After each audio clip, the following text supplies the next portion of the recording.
2019 of the Finance and Constitution Committee. We've already received apologies for today from Murdo Fraser, from Alexander Burnett, Neil Bibby and Gordon MacDonald, and I welcome George Adam, who is attending as a substitute member to the committee. My thanks to the members for making themselves available to attend today. We have one single piece of business today on our agenda, and that's to take evidence on Brexit via a video conference from the Right Honourable Michael Gove, the Chancellor of the Duchy of Lancaster. I welcome Mr Gove to the meeting and invite him, if he wishes, to make a short statement. Well, I'm very grateful, Convener, for the opportunity to give evidence to your committee. And I'm also grateful to you for allowing me to give evidence by video link. As you'll appreciate, in the UK Parliament, there'll be a number of proceedings later today, including my giving a statement, an update on no-deal preparations, that require me to be here. But I hope to be able to answer all your questions as fully as possible, and I'm very grateful for the opportunity so to do. Well, let me begin the questions then. This committee, Mr Gove, has previously stated that the devolved settlement cannot function effectively without mutual trust between all governments across the United Kingdom. Do you agree that the building of mutual trust is important? Yes, I do. I think it is a very, very good thing for the UK government and the devolved administrations to work as closely as possible.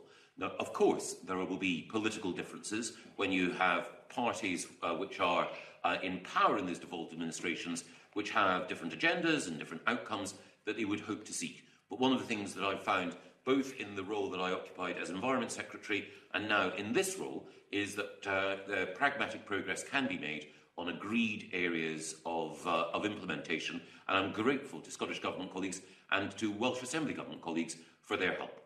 Okay, could you therefore tell me, as simply as possible, please, how Scotland's 62% vote to remain is reflected in the Prime Minister's deal, and how that's helped to facilitate a relationship based on mutual trust? Well, I think we, as One United Kingdom, voted in that referendum, and of course, as One United Kingdom, we will leave the EU. That members of Parliament in the UK Parliament voted to trigger Article 50, and we all agreed that whatever the result of the referendum, that it would be respected. Now, there are particular issues that relate to Scotland, not least, for example, the fact that outside the Common Fisheries Policy, as the Scottish Government itself has pointed out, there's the potential for thousands of extra jobs and millions of extra in revenue to help the Scottish economy. And again, one of the things that's very much in my mind is making sure that those advantages, being outside the CFP, are reflected in the deal which the Prime Minister has secured with the European Union. I know that some of my colleagues will want to raise the issue of fishing with you, Mr Gove, but as you'll be aware, the vote to leave the EU was not unanimous across the 4 UK nations. England and Wales voted to leave, and under the government's proposals will get to do so. Northern Ireland, which voted to remain, will get a differential deal. But Scotland, which also voted to remain, alone of the UK nations, is forced to leave with no say over our future relationship with the European Union and no differential deal. In what way is that helping to build mutual trust? Well, I think the trust in all our democratic institutions depends on respecting the results of referenda. This was a UK-wide referendum. Preceding that, in 2014, of course, we had a referendum on Scotland's place in the United Kingdom. At that point, the people of Scotland concluded that they wished to remain part of the UK, so therefore there are certain decisions that are taken on a UK-wide basis, and it is the case that international relations and international negotiations are a reserved matter for the UK Parliament. But trust is built every day through the conversations that I have had with Scottish Government ministers like Fergus Ewing and Mike Russell and others, and we take seriously and often adjust policy in order to ensure that the specific concerns and hopes of Scotland are addressed.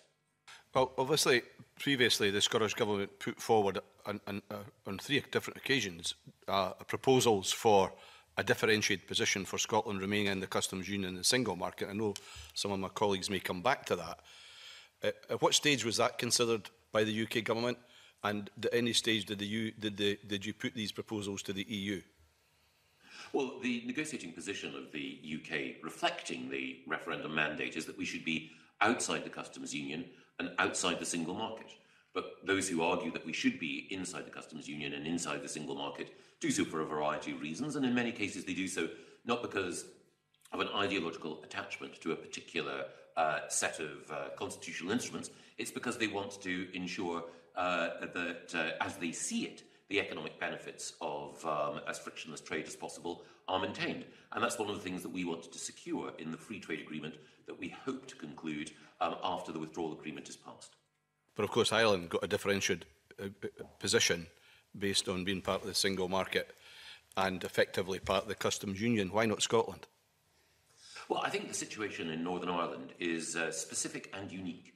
And it is the case that in Northern Ireland, we, in keeping with the spirit of the Belfast Good Friday Agreement, want to ensure that we can keep infrastructure of any kind away from the border. And it is also the case that there are principles of consent that are there in the Belfast Agreement, which are part of the deal that we've concluded with the EU. I think it's important, however, to stress that Northern Ireland will be part of the customs territory of the whole United Kingdom. We'll be leaving as one UK, whole and entire. And it is also the case with respect to customs that any future free trade agreements that the UK concludes with other countries outside the EU will involve Northern Ireland reaping the benefits of those arrangements as well. Finally, I did ask already, did at any stage the UK government put these proposals in respect of Scotland to the EU? What did that happen?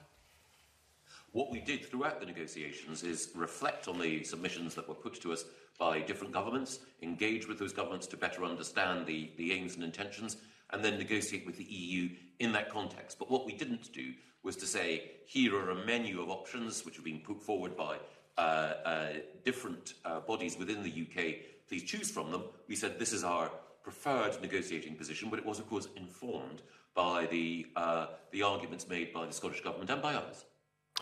I'll hand over to Adam Tompkins at this stage. Thank you, Gabriela. Good afternoon, Mr Gove. Adam Tompkins, Conservative MSP for Glasgow. Can we just be clear that the differentiation that will be accorded to Northern Ireland under the Prime Minister's revised agreement and political declaration really don't bear any relation to the level and magnitude of the differentiation that were being argued for by the SNP that the convener was just asking about? For example, as I understand it, and please correct me if I'm wrong, Mr Gove, but as I understand it, under the current proposals, Northern Ireland will remain within the UK's customs area and not part of the EU's customs union, which is diametrically different from what the SNP proposed for Scotland. And Northern Ireland will not be running its own immigration or migration policy, which again is diametrically opposed to what the SNP have proposed, which is that Scotland should have its own migration and immigration policy. Am I right in all of that? You are 100% correct, Professor Tompkins. 100% correct. Is there anything that we can do, Mr Gove, as unionists to help our nationalist friends understand that differentiation for Northern Ireland does not equate to SNP-style differentiation for Scotland? Yes, and I think it's important to understand, as I'm sure the committee does, that the devolved settlement is different in each part of the United Kingdom. And because of Northern Ireland's troubled history, there are ways, for example, by which the Assembly, when it's up and running, take decisions that are wholly different from the way in which the Scottish Parliament takes decisions. And I think it's important to recognise that. It's also important to recognise that there are specific circumstances that prevail in Northern Ireland because of its land border with the Irish Republic, which require both the UK as the relevant state and also Northern Ireland as the nation within that state to have specific requirements which would not be, which would be neither appropriate nor relevant to Scotland. Of course, if it is the case at any time that the Scottish Parliament concludes that there are aspects of the devolution settlement that it would wish to readdress, then the UK government will always listen with respect and understanding to proposals put forward by the Scottish Parliament and the Scottish Government. That's helpful, thank you. So our concern, understandably, in this Parliament is specifically with Scotland's interests, Scotland as part of the United Kingdom, of course, and with the interests of the Scottish economy. Can you outline for us why the revised withdrawal agreement and why the revised political declaration are in Scotland's interests and are in the interests of the Scottish economy?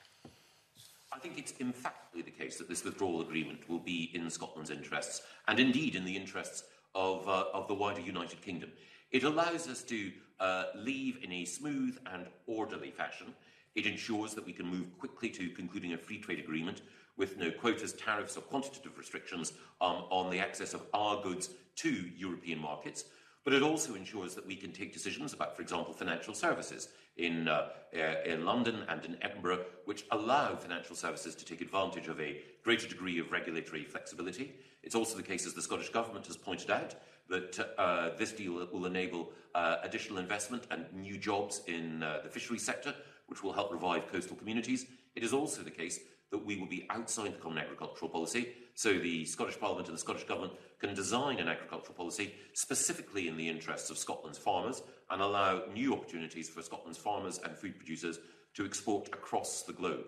It is the case that if one looks, for example, at both the whisky and distillery trade and also fisheries and food and farming, there are new opportunities globally to export, which this deal will provide for Scotland, while at the same time safeguarding, as frictionless as possible, access to the EU market. All of which does raise the question of why so many SNP, or indeed why all SNP MPs have voted against this deal and its predecessor deal now, I think, on 4 occasions. Mr Russell called for a transition period. This deal provides for it. Mr Russell also called for no hard border on the island of Ireland, and this deal, it seems to me, avoids it. And Nicola Sturgeon called for a guarantee on EU citizens' rights, and this new deal provides for it. So given that this deal does so much of what the SNP have, I think, rightly demanded for Scotland, do you understand why the SNP continue to vote against it? Is it perhaps because they want a no-deal Brexit? Well, it is perplexing to me when the SNP have made it so clear, and I can understand why, that they don't want a no-deal outcome. I certainly don't want a no-deal outcome. The best means of averting a no-deal outcome is to vote for this deal. And the failure of SNP MPs in the House of Commons to do so far, I think will allow many people to draw the conclusion that you've just drawn, Professor Tompkins. Yes. Thank you. I might come back later on common frameworks and other matters, but that's all for now. Thank you. Tom, I think you're a supplementary. Convener, and good morning, Minister. I'm very grateful for you making the time of what I know is a very busy day to be with us here to give evidence to the committee.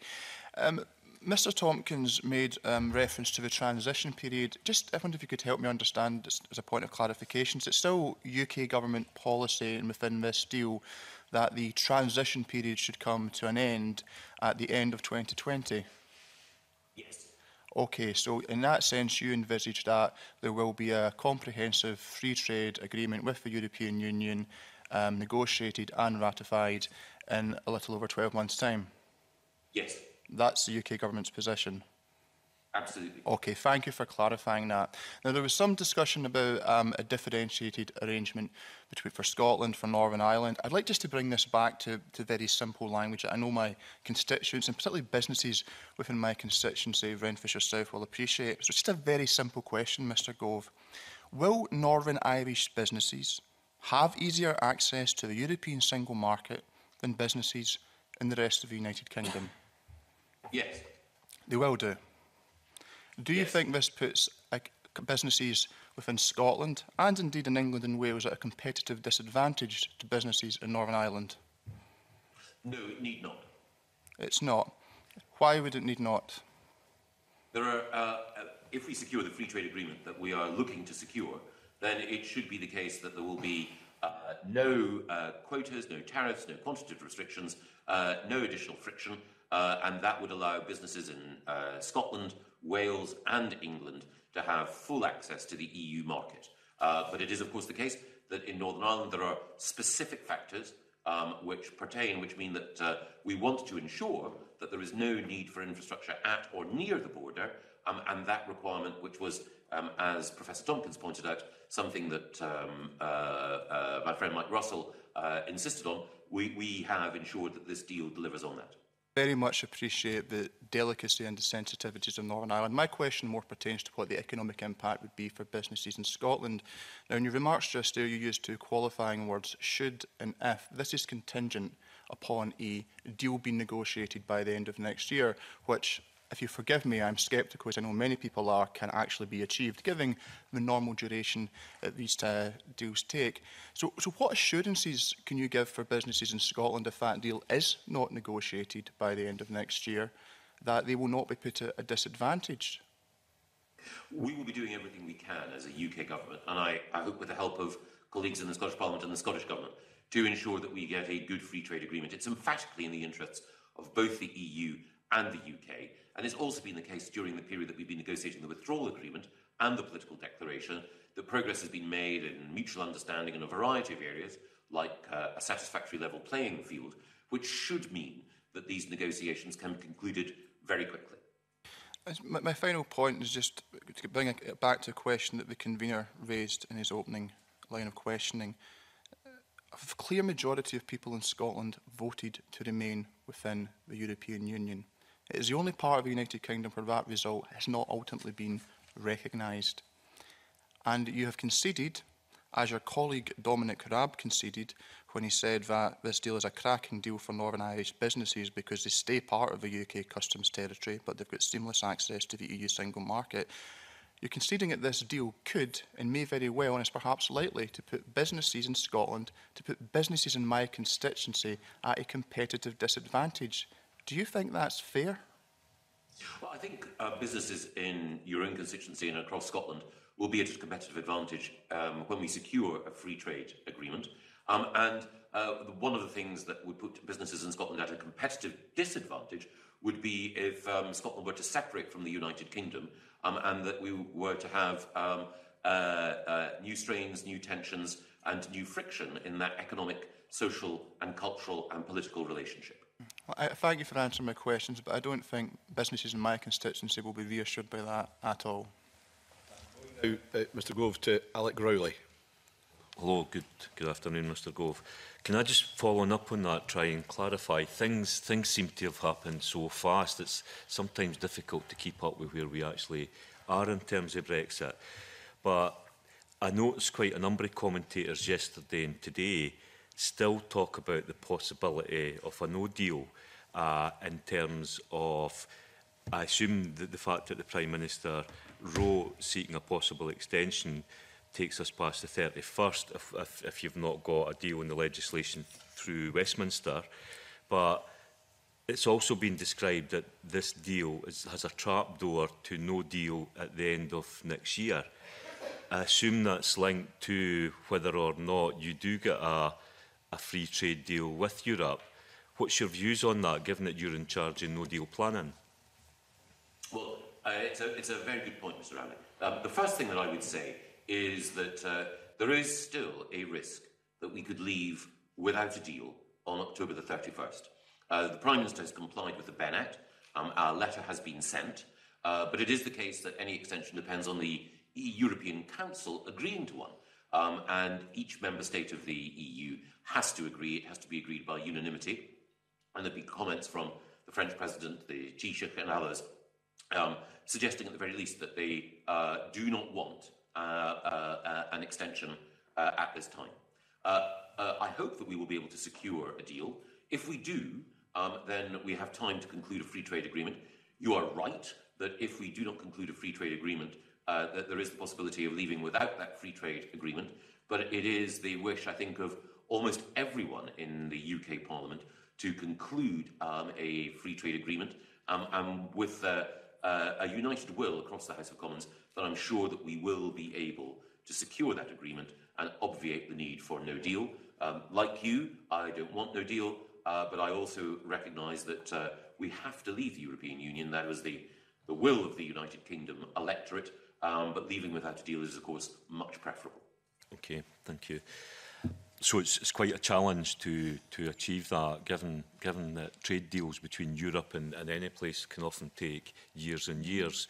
But that said, The other thing I've noticed in just trying to read what people are saying the last couple of days about this deal is that it's significantly different from Mrs May's deal, which you supported, I know, 3 times and argued for, in that there is a much further deregulation that would be able to take place.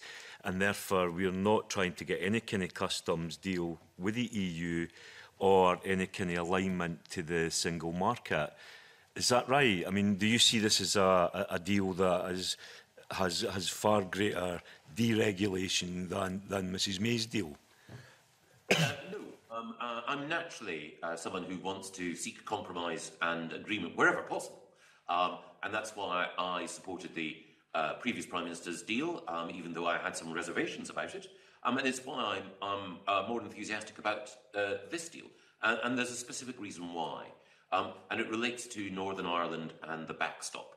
Under the deal that the Prime Minister, Mrs May, agreed, there was the risk that we would enter a backstop and that we would not be able to leave that arrangement, and that the people of Northern Ireland would not have given their consent to it.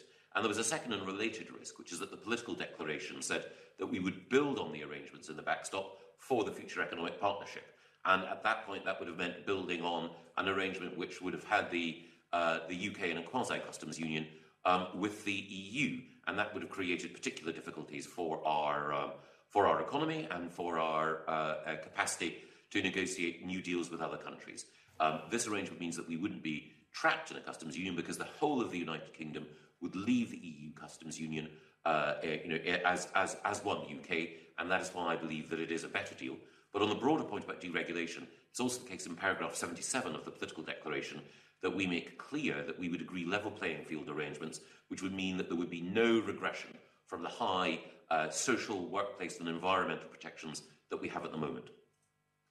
And can I move to some specifics then in terms of trying to understand the deal?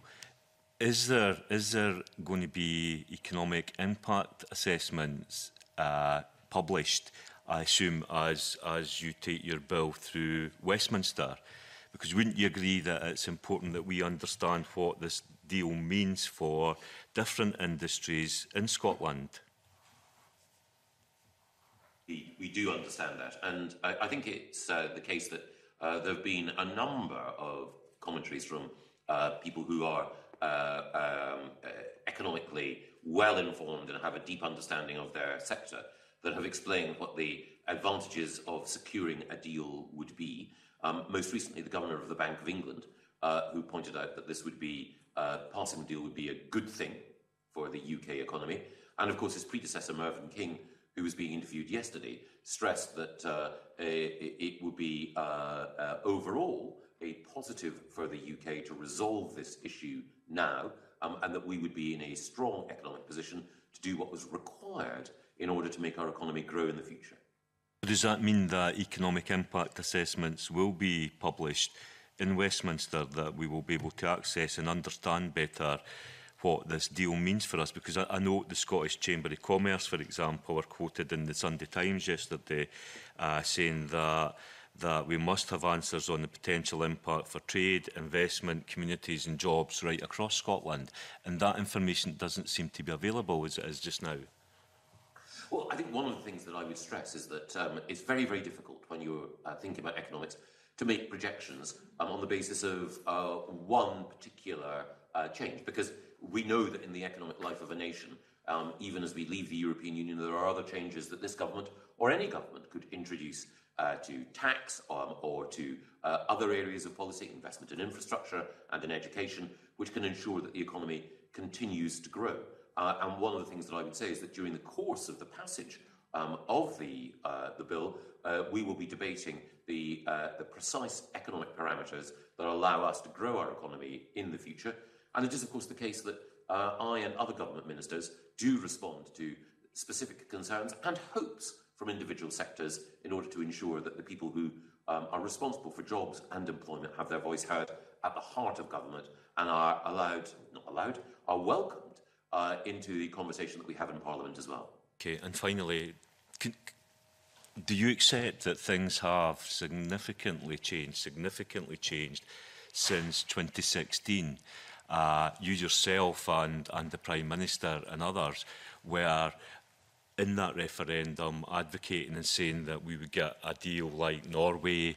There was the possibility of a Canada deal. All that was being talked about. So it was really implying that we would be closely linked to the customs union and a close alignment with the single market. We now seem to be a long way away from where you were, never mind where I was campaigning for Remain.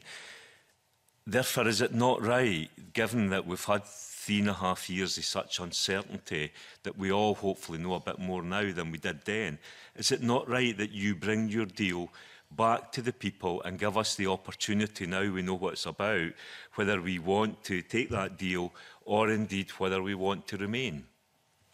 Well, one thing that I would say, I completely understand the sincerity with which many people argue for a second referendum, friends of mine included.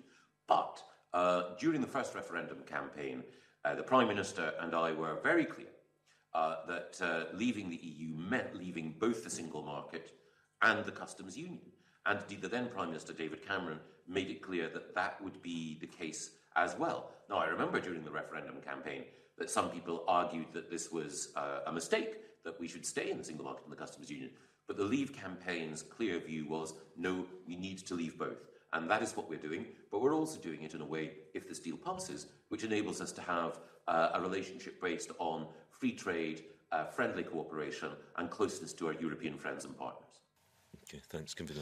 We're going to go to Angela Constance. I think she's got a supplementary in this area. All right. Thanks, Convener. It's more of a supplementary going back to our earlier discussion. Good afternoon, Mr Gove. I want to quote the Prime Minister to you when he said, "We have made consent a fundamental element of this deal. No arrangements can be imposed on Northern Ireland if they do not work for Northern Ireland. The people of Northern Ireland will have the right to withhold consent." So, Mr Gove, if consent is a fundamental element of this deal for Northern Ireland, why would that not be the case for Scotland, the highest Remain voting part of the UK? Well, I think it's important to understand, as I know the committee does, the unique circumstances of Northern Ireland.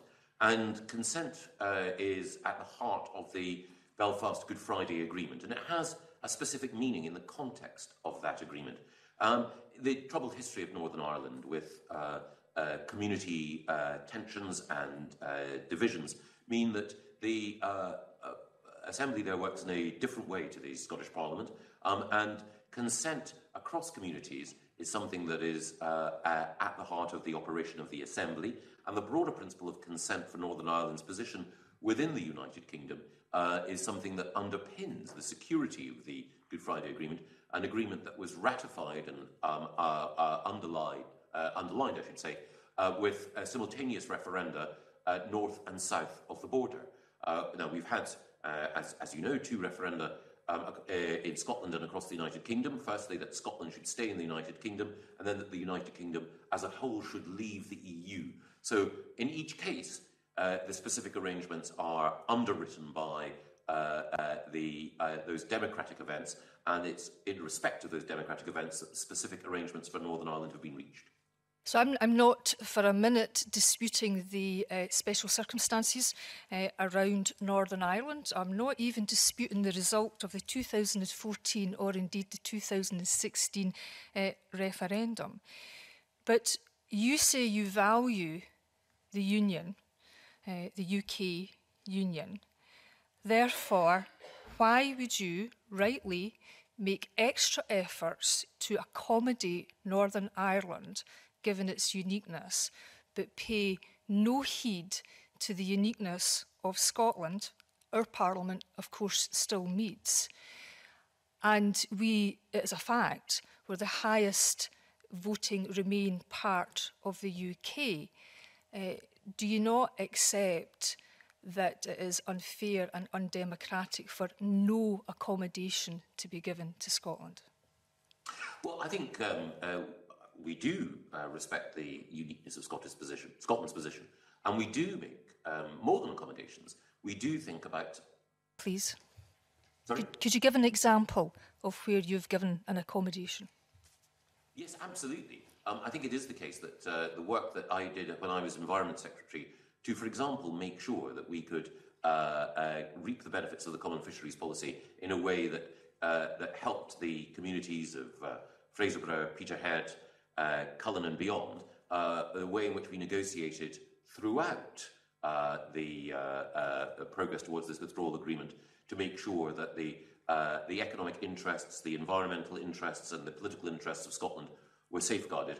All of these were, I think, evidence of that. It's also the case most recently that the Cabinet Secretary with responsibility for agriculture, Fergus Ewing, asked that in the event of a no-deal outcome, that we specifically argue that there should be an exemption for a period from the requirement for export health certificates to be issued because of the specific dynamic alignment that we had agreed to do more broadly as a result of third country listing. I was pleased to be able to ensure that Fergus's specific request formed part of the mandate for our negotiators. Okay, interesting detail, but I suppose my question was more at a fundamental level about the issue of consent, and at a fundamental level that's been accepted for Northern Ireland but not Scotland. I wonder if you mind, Mr Gove, could I ask, is it the case that EU member states have a legal veto on whether Scotland and the UK leave the EU on October the 31st? Well, it is the case that, if I can explain the procedure, and I think the committee is broadly familiar with it, that the letter having been sent as a requirement of the BEN Act, the European Council will meet, and when the European Council meets, and it's for them to decide, then they will then decide whether or not to grant an extension, and on what terms, and of what length. And it could be the case that any single member state decides that it would be inappropriate to offer an extension, in which case no extension exists. And it is that risk that is in my mind, and it is why we are intensifying no-deal planning, because we cannot assume that every EU member state will agree to granting an extension. Okay, so given that EU member states have a legal veto, do you know how many of those EU member states are smaller than Scotland? I think it would be the case that, depends on land mass or population, but it would be the case that, certainly in population terms, I would think Estonia, Latvia, Lithuania, Malta, Cyprus, and the Irish Republic. There's 9. So my final question, convener, is indeed, Mr Gove, can you not see that for anyone living in Scotland, that from our perspective, that we have a UK government telling us that we just have to put up with this, yet there are 9 EU countries smaller than Scotland that have a greater say over our future? And would you not accept that this exposes a fundamental weakness of this current union? If you mean that there's a fundamental weakness of the European Union, that small countries can exercise a veto... It was talking about the Treaty of Union. Well, I think that the EU has its own constitution. We respect that. We operate within that. The United Kingdom has its own constitution as well, and we respect that and we operate within that. But I think it's also important to bear in mind, as I know the committee does, that more than 1 million Scots voted to leave the European Union. More voted to leave the European Union than voted for the party which currently runs the Scottish Government. So if we're looking at competing mandates, then I think it's important that we look at the rules overall and recognise that the United Kingdom voted to leave as one United Kingdom, and that is the basis on which we should leave. Mm-hmm. Of course, Mr Gove, one of the constitutional niceties of the UK is the Sewell Convention, which is a unique process requiring consent from the Scottish Parliament. And obviously the Sewell Convention means that the Scottish Parliament's consent is required for any LCM requested by the UK Government. If the Scottish Parliament refuses to give an LCM for the EU withdrawal bill, what will your recommendation be to the UK Government if that consent's withheld? I think it's important that we respect the debates that are held in the Scottish Parliament, but ultimately it is the UK that will decide, the UK Parliament that will decide the terms on which we leave, whether there are SNP members in that Parliament, and it is important that we protect the principle that international negotiations are conducted by the UK government on behalf of all UK citizens. It's also important, of course, though, that in doing that, the relations between the UK government and the Scottish government are relations of respect, and the relations between the UK Parliament and the Scottish Parliament are relations of respect and understanding. Thanks very much for that, but I guess that was a polite way of saying that the will of the Scottish Parliament, if it decides to withhold that consent, will be ignored. No, we would never ignore what happens in the Scottish Parliament. Well, we'll see very shortly, I suspect, when it comes before the Parliament. Adam Tompkins. Thank you, Convener. I mean, the SNP ministers often like to talk about respecting the devolution settlement when it comes to discussing the Sewell Convention. Do you agree with me that respecting the devolution settlement means respecting that which is properly devolved and respecting that which is properly reserved, and that international treaties and international negotiations and the UK's relations with the European Union are reserved to the Westminster Parliament, and if we are going to respect the devolution settlement, then we should respect all of that? Yes, I think that is absolutely right, that the people of Scotland voted in a referendum to restore the Scottish Parliament, to establish the Scottish Parliament, but they also voted in a subsequent referendum to remain within the United Kingdom. And that means that the will of the Scottish people is to have a devolved arrangement, and a devolved arrangement, exactly as you described, means that the Scottish Parliament has and the Scottish Government have competence and authority in a specific number of areas. We absolutely respect that. That works well, but it is also the case that the UK Government does as well, and by dint of the fact that it's the UK Government that is the relevant member state within the European Union, and of course, as it happens, the relevant member state of the United Nations and of NATO, that when it comes to international negotiations, they should be conducted by the UK Government, answerable to the UK Parliament. Thank you. Of course, an LCM is seeking consent from the Scottish Parliament for the UK Government to operate in areas which are devolved, which is the nicety of the Sewell Convention. Patrick Harvey. Thank you, Convener. Just to explore this issue of consent a little further, how much consideration did the UK Government give to producing a consent mechanism that is relevant to Scotland's circumstances? In thinking of the consent mechanism that operates in Northern Ireland? You've clearly made the case that the consent mechanism in relation to Northern Ireland is particular to the circumstances and has a special meaning within the Good Friday Agreement. I think we all acknowledge that, while reminding you that you opposed the Good Friday Agreement. You called it a denial of national integrity, and you described it as you said that it enshrines a vision of human rights which privileges contending minorities at the expense of the democratic majority. So it's a little peculiar for you to be relying on it now as a defence for the complete absence of a consent mechanism for Scotland. I'm merely asking whether there was any consideration by the UK Government to design a consent mechanism that was relevant for Scotland and for its particular circumstances. Well, two things there.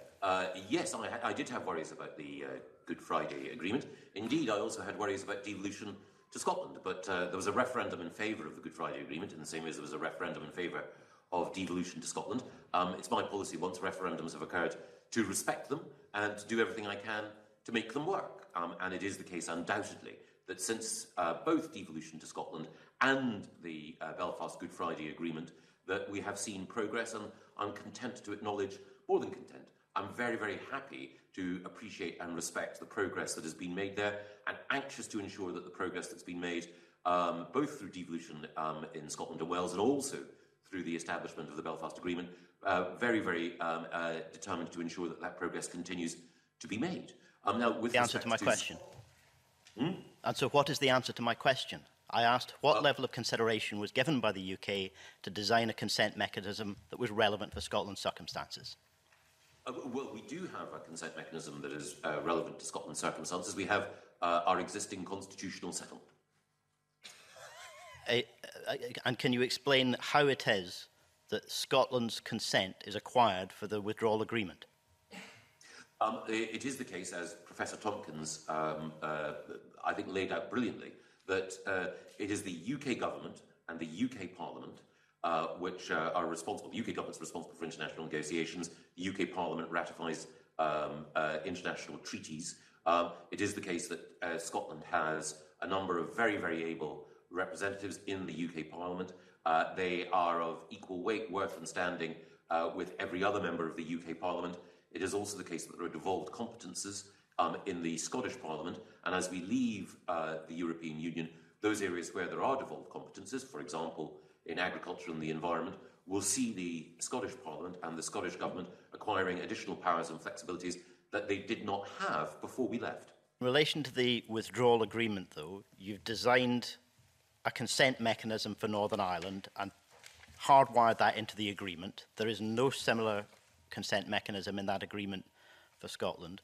And in relation to the Sewell mechanism, legislative consent within the devolved legislatures, you've shown yourself unwilling as a government to impinge on devolved matters, even when the ban on abortion was clearly shown to be a breach of human rights in Northern Ireland. You said we're not willing to legislate in a devolved matter, and it was the Parliament that forced your hand on that. But in Scotland, you have been willing to legislate on devolved matters without the consent of this Parliament. I understand why, from your position, this makes sense. Do you understand why, from our position, it feels extremely insulting? Which is the area where the UK Parliament, or which are the areas where the UK Parliament has legislated on devolved matters? The EU Withdrawal Act. Well, as I say, that is the Act is coming before the House of Commons, I hope, tomorrow.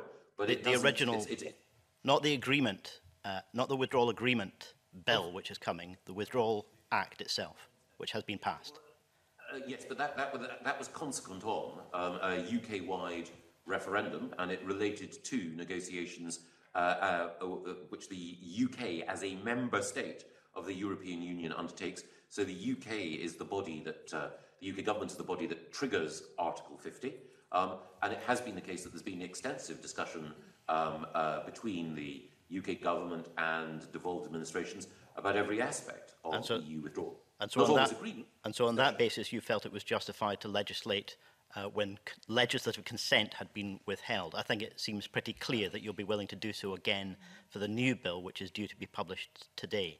Can I ask about that bill? Why hasn't it been published in advance in draft form? This is a profoundly serious, complex, weighty piece of legislation with profound consequences for the lives of the people we all represent in our different parliaments and assemblies throughout these islands. Why has it not been published in advance in draft form to allow some level of scrutiny, not just by parliamentarians, but by civil society as well? Well, I think that it's 3.5 years now since the original vote to leave the European Union, and there's been extensive debate in our own parliament and in the Scottish and Welsh parliaments about the ramifications of leaving. I think that many people understand very well many of the questions. If there were specific questions about our departure which you wanted to probe, I'd be more than happy to deal with any of those. And the bill will give effect to our desire to ensure that the withdrawal agreement, which has been published in full and has been there available for scrutiny, and the political declaration likewise, can be given effect. Ask detailed, specific questions about the withdrawal agreement bill when the withdrawal agreement bill has not been published? Well, one of the things I would say is that people can ask detailed and specific questions about the withdrawal agreement, and indeed some of your colleagues have done so. So the bill is giving effect to the withdrawal agreement. Until people raise their concerns about the withdrawal agreement, and I understand people do have them, then I can't anticipate what the questions are that people might want me to answer. Well, I can't anticipate what the questions are I want to ask until I've seen the bill. The government has, under protest, now made a request for an extension to this process. Does it not make complete sense for that extension to be granted, even if you intend to pursue your withdrawal agreement, to allow time for adequate scrutiny by Parliament at Westminster, by this Parliament and other jurisdictions, by civil society and by members of the European Parliament whose agreement is also required. Shouldn't we proceed with that extension to allow a basic level of scrutiny which should be the norm for any serious legislation such as this? Well, one of the things I sometimes find, and I know it's not the case with you, Mr. Harvey, is that some people say we need more time for scrutiny. And then when that time evolves, we actually don't have scrutiny of the legislation, we just have an appeal for more time and more delay and more uncertainty. One of the things that Europe's leaders, the EU27, have said is that they want this deal done by October the 31st as well. And again, I'd be very happy if you had any particular aspects of the withdrawal agreement, or for that matter, the political declaration, with which you were unhappy to discuss them. But even now, we're having a discussion about having more time, but we're using the time that we have not to scrutinise what's in front of us. Published it. How can we scrutinise it when you haven't published it? Well, you haven't asked me any questions about the withdrawal agreement itself. All right, I'll ask one final question if there's time, Convener, about the withdrawal agreement. You mentioned earlier, you made reference to the level playing field provisions. As I understand it, in the previous agreement, Theresa May's agreement, which was rejected by Parliament on several occasions, an appendix or an annex to that did contain explicit references to the level playing field provisions. Can you confirm, are they in? Do they have any status in the new withdrawal agreement, or have they been removed? They are in paragraph 77 of the political declaration, which makes it clear that the future free trade agreement that we wish to conclude will ensure that there is no regression from high standards. I know, Mr. Harvey, of course, that you are a passionate environmentalist. One of the things that I would say is that the UK Parliament is introducing a landmark environment bill, which will create a new independent watchdog to ensure the highest possible environmental standards. And it is also the case that there will be legally binding targets on everything from net gain with respect to biodiversity to air quality. I know that it is the case that there are a number of MSPs in the Scottish Parliament who'd like to see similar legislation in Scotland in order to ensure that we don't just match, but we exceed Europe's ambition when it comes to environmental protection. In which case, can you help me understand the comments from 2 weeks ago by Liz Truss, the International Trade Secretary, saying that scrapping the protections was vital for giving us the freedom and flexibility to strike new trade deals, and a cabinet source in this same report told the Sun newspaper the level playing field promise has to go. It would seriously restrict our ability to deregulate. What do these comments mean if they're to be read in the context of the assurances you've just given? Well, whoever it was who was alleged or reported to have said that the level playing field commitments have to go, I fear that they must be disappointed because the level playing field commitments are there in paragraph 77. So Liz Truss was wrong to say that then? Well, I think that the International Trade Secretary would naturally want to make sure that we can conclude, as I do, free trade agreements with as many countries as possible. But your specific reference to the unnamed cabinet source who referred to taking out level playing field commitments, that unnamed source, I fear... Quote, Liz Truss said scrapping the protections was vital. Three last questions. I'm not sure which protections were being referred to there. OK, I'm going to move on. George Adam. Thank you, Convener, and good afternoon, Mr Gove. I was heartened to hear that you say you would never ignore what's said in the Scottish Parliament, and with that in mind, I'd like to ask a question with regards to, over the piece, the Scottish Government has been reasonable and pragmatic and offered solutions to the issues that we've had. And in December 2016, January 2018 and October 2018, the Scottish Government published papers recognising this. And I'll quote from one of them, the December 2016 paper. It said, "People in Scotland voted decisively to remain in the European Union, and we continue to believe that this is the best option for Scotland and the UK as a whole." And these papers also went on to suggest, in short of EU membership, that the Scottish Government believed that Scotland must stay in the single market and customs union. The paper published in October 2018, it went even further, Mr Gove. It asked for the UK Government to negotiate a solution that would keep Scotland in the European single market and customs union. Now, you've told us today, naturally, you're a person who seeks compromise and agreement. So with that in mind, Why were these solutions never suggested by the UK government in negotiations with the EU? Well, we take seriously the Scottish Government's papers and arguments, but the reason why we're not asking that we should stay in the single market and in the customs union is that the case that was made for leaving during the 2016 referendum was a case that was built on leaving both the single market and the customs union, and it would be the case that were we Scots never voted for that, Mr Gove. The vast majority of Scots didn't vote for that, Mr Gove. Well, let him conclude his answers, please, Mr Adam. On you go, Mr Gove. Thank you. The two things I'd say are, firstly, it was a UK-wide referendum and the UK leaves whole and entire. The second thing that I would say, again, I mentioned to Angela Constance, is that, of course, it was the case that more people in Scotland voted to remain than to leave, but 1 million Scots voted to leave, and that is more than voted for the current Scottish Government. So one of the questions that some people, not myself, that some people would put would be, well, of course the Scottish Government has a mandate, it won the election, it governs in the interests of Scotland, but at the same time, there are 1 million Scots who, voting as part of the United Kingdom, voted to leave. Their views must be respected as well. Mr Gove, I'm not going to get into an argument of who's got the biggest mandate here at the moment. I think we can move on to another question. It's if it's considered a good enough option for Northern Ireland, the situation we have now, why was no such option ever thought of for Scotland? That's the thing that I can't understand. If you are the individual who's naturally a person who seeks compromise and agreement. Well, I think it is the case that, as the committee's generously acknowledged, there are specific circumstances in Northern Ireland that don't pertain in Scotland. So it is the case that the Assembly, sadly not up and running at the moment, and the Executive are formed and composed in a different way. It is the case that Northern Ireland, as a geographical fact, has a land border with the Republic of Ireland.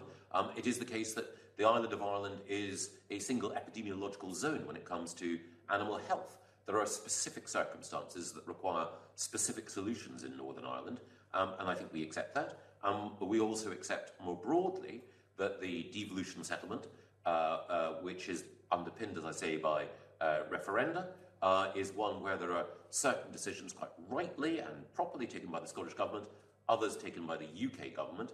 But one of the things I know as a UK Government minister is that we seek always to not just pay attention to what the Scottish Parliament wants, but to have good and friendly relations with Scottish Government ministers.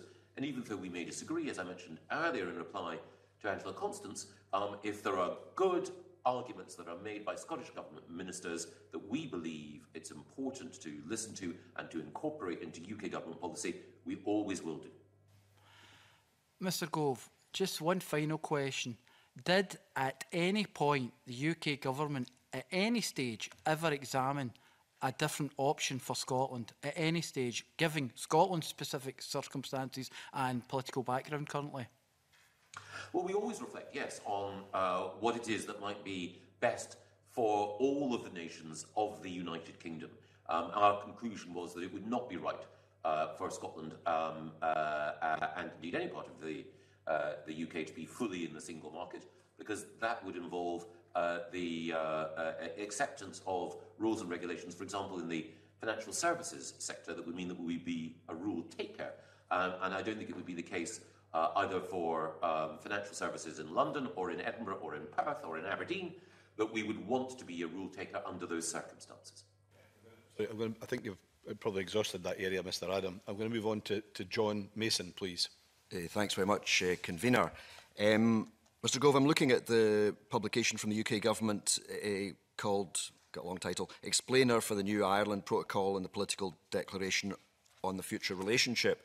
And I wanted to look specifically at fisheries and fishing, because it mentions that the political declaration also allows for additional agreements, including on fisheries, and to agree access arrangements to each other's waters. So can you confirm that EU countries will continue to have access to UK waters? We will decide what access they have as an independent coastal state, and we will negotiate on the basis that nations like Norway and Iceland and jurisdictions like the Faroes do, on the basis that we want to maximise the economic benefit for our country, maximise the environmental benefit overall for our marine environment, and we do so in a way that is consistent with our international obligations and acknowledges that there are UK vessels that often seek access to EU waters, just as there are EU vessels that will want access to our own. I mean, can you assure us, because I think you know that in Scotland, even like myself representing a city constituency, there is a huge commitment and concern to fishing, even though that's not in my constituency. And the number of jobs and the turnover and all of that is really, really important throughout Scotland. So is there a commitment to protect the Scottish fishing industry, or will it be traded away because it's less important to the UK? It will certainly not be traded away. The first thing I would say is, as I briefly mentioned earlier, the Scottish Government has produced its own report with authoritative backing that shows that outside the EU and outside the Common Fisheries Policy, that there will be thousands of new jobs and millions of pounds worth of additional investment. That is wholly welcome. And we will ensure that outside the Common Fisheries Policy, as an independent coastal state, we maximise the benefits for the Scottish fishing industry as we do for the UK fishing industry.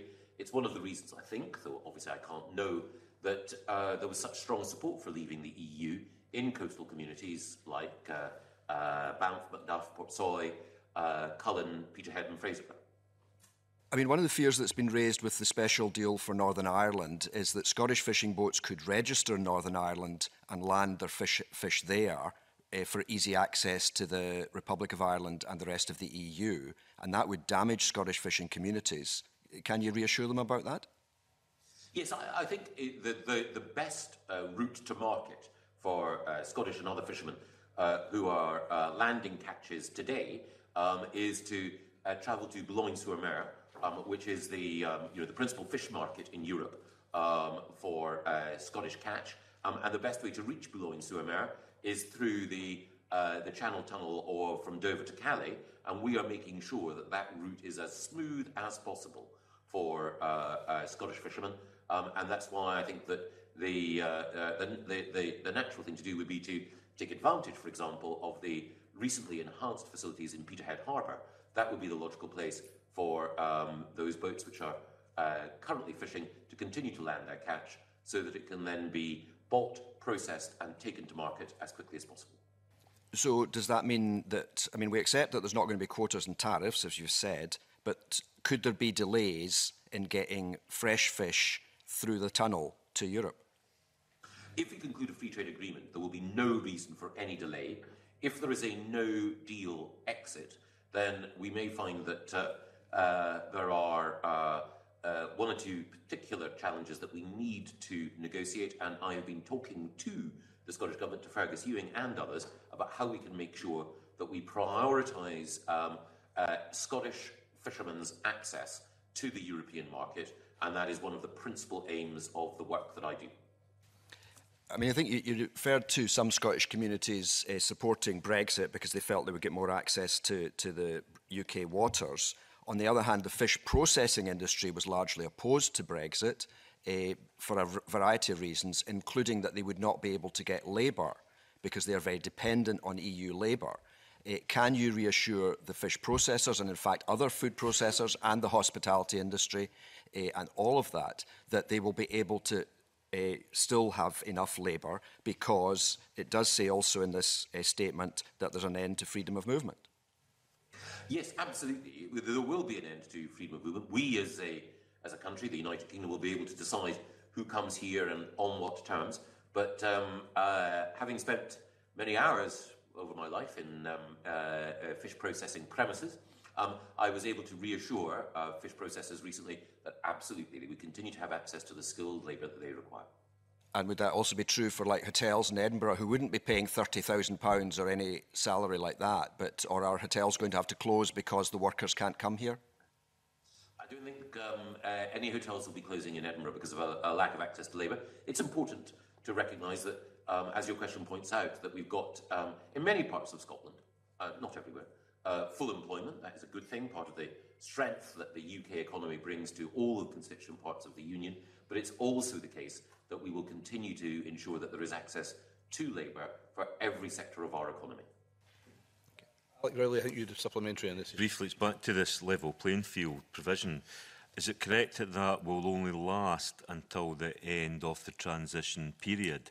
And is it correct that EU leaders have said that that will severely restrict the access that the UK could get into EU markets? No, the specific reference to the transition period in paragraph 77 makes it clear, I hope, that it is the state of protections that exist at the end of the transition period from which there will be no regression. So if in the course of the transition period protections in any area become stronger, then there won't be any regression from that. So we will have level playing field provision. So legally, are you saying that legally Boris Johnson could not sit a year down the road for now and think, yeah, the real problem with Britain is the amount of regulation we have, we're going to deregulate our economy? Are you saying to me he would not be able to do that? Well, we certainly wouldn't have any regression from those level playing field principles, but I'm sure it's the case. We can all think of them, of regulations which either the Scottish Government in the past or the UK Government in the past have put in place that we might want to amend or alter. So it's always going to be the case that at some point some laws and some rules need to change, but when it comes to protections for workers in the workplace, which I know you've devoted your life to, then they won't be eroded. I'm conscious you have a statement to make this afternoon, so a couple other very quick questions and we'll conclude. Adam Tompkins. Thank you, Convener. Mr. Gove, I just want to ask you before you have to go, away from the detail of the withdrawal agreement and the political declaration, the government department for which you are responsible is the lead department in the UK for the development of common frameworks with the devolved administrations on the way in which powers to be repatriated from Brussels post-Brexit will be used across the United Kingdom. Do either the revisions to the withdrawal agreement or the revisions to the political declaration make any material changes to the way in which those common frameworks will be negotiated and agreed? In my view, no. And I believe that the common frameworks exist in the interests of every part, or will exist in the interests of every part of the United Kingdom, in making sure that the UK's own internal market can operate to the benefit of producers and consumers in Scotland, England, Wales and Northern Ireland. A particular puzzle about that, and I'm very pleased to hear that answer, but I've got a particular puzzle about that with regard to Northern Ireland. Given that Northern Ireland will be in a different position under the revised withdrawal agreement from the position that it would have been in under the backstop under the previous withdrawal agreement, how will common frameworks be sufficiently flexible to accommodate those differences?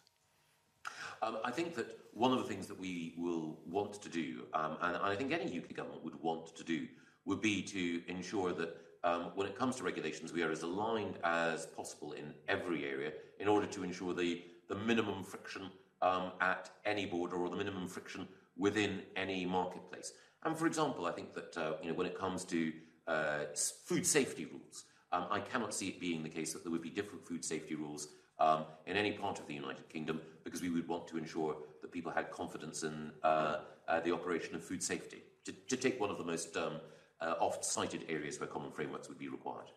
Okay, thank you. Finally, from me, Mr Gove, obviously the whole area of level playing field, close alignment, has moved from the legal text into the political declaration. And Adam Tompkins, I think, is right to explore the area of common frameworks, because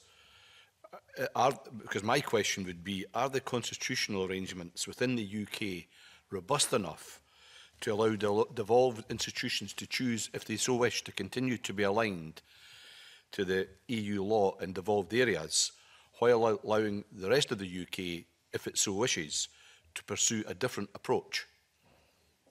Well, I think we have to, as with the common frameworks, look on a case-by-case basis.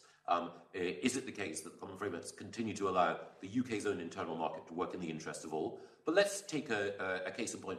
Were it to be the case that the Scottish Government, in a devolved area, were to decide that it wanted to pursue a different policy approach on agriculture or the environment, for example, then it would be free to do so. The common frameworks are there because they are common in all our interests, but if it were the case, for the sake of argument, that the Scottish Government wanted to have to reintroduce, say, headage payments. That might have an effect on the competitive position of farmers in the rest of the UK vis-à-vis Scottish farmers, but it would be entirely within the devolved competence of the Scottish Government to do so. But while the method of agricultural support that the Scottish Government is responsible for might well diverge from that of other parts of the UK, I think there would be common rules on, as I mentioned earlier, animal health and SPS standards to which we would all wish to adhere.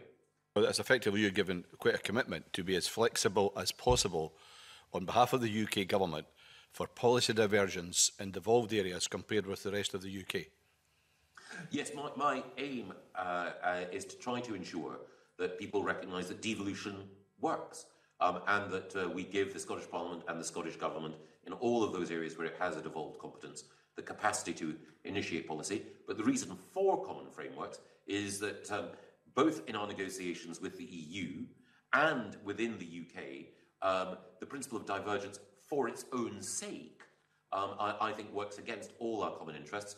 We should be free in those areas where we've agreed to shape the policy that we believe is right for those whom we serve, but we should also recognise that there are areas where cooperation and agreement work in all our interests. Okay, thank you, Mr Gove, for giving your time today. I now close this particular meeting of the Finance and Constitution Committee. Thank you very much, Convener. Thank you.